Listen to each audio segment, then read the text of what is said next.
اللہ تبارک و تعالیٰ نے ان لوگوں کو جب اقتدار دیا، وہ کون لوگ تھے؟ سیدنا صدیق اکبر، حضرت فاروق اعظم، سیدنا عثمان غنی، حضرت مولا علی رضوان اللہ تعالی علیہم اجمعین۔ اللہ نے جب ان لوگوں کو اقتدار دیا زمین کے اندر، اللہ تبارک و تعالیٰ نے انہیں نبی پاک علیہ الصلاۃ والسلام کی نیابت کے لیے چنا، تو ان لوگوں نے یہ انقلاب برپا کیا، نمازیں عام ہو گئی، شوق سے لوگ صدقات و خیرات دینے لگے، بھلائی عام ہوئی، برائی کا کلا کما کیا گیا۔ ہمارے ہاں بھی لوگ احتساب کی باتیں کرتے ہیں، ہمارے ہاں بھی لوگ کہتے ہیں کہ میں رشوت خوری کو، کرپشن کو، ناجائز چیزوں کو ہمیشہ کے لیے جڑ سے اکھیڑ پھینکوں گا۔ لوگ دوسروں سے مطالبہ کرتے ہیں کہ یہ سارے کام جائز کریں، لیکن خود اس پر عمل کرنے کو تیار نہیں ہوتے۔ یاد رکھ لیں کہ یہ جو احتساب ہے یہ انسان کی اپنی ذات سے شروع ہوتا ہے۔ آپ جب نظام احتساب دنیا کے اندر مستحکم کرنا چاہتے ہیں تو اس میں پھر آپ کو اپنی ذات کو سامنے پیش کرنا پڑے گا۔ آج ہم بات کرنے جا رہے ہیں سیدنا فاروق اعظم رضی اللہ تعالیٰ عنہ۔ تو جناب عمر فاروق رضی اللہ تعالیٰ عنہ کا جو نظام احتساب ہے، انہوں نے اس کو گھر سے شروع کیا تھا، اپنے آپ سے اس کا آغاز فرمایا تھا۔ ہمارے ہاں یہ ہوتا ہے کہ جس بندے کے اکاؤنٹ میں اچھے خاصے پیسے ہیں، وہ بل جمع کرانے جائے تو اسے لائن میں نہیں لگنا پڑتا، مینیجر صاحب اسے آگے بلا لیتے، تو وہ بعد میں کیا کہہ رہا ہوتا ہے؟ کہتا دیکھو اللہ نے کتنی عزت دی ہے، مجھے لائن میں نہیں لگنا پڑا۔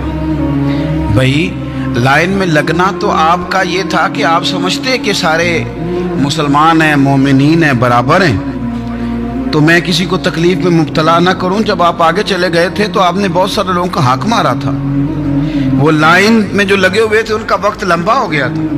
آپ نے تو اپنے آپ کو احتساب کے لیے پیش ہی نہیں کیا، بلکہ آپ نے کہہ دیا کہ جناب میرا تو رتبہ اعلیٰ ہے، لہذا یہ میرا حق بنتا تھا، مجھے تو استحکام ملنا چاہیے تھا۔ یہاں بہت سارے لوگوں نے اپنے حق میں چیزوں کو اور رنگ میں پیش کیا۔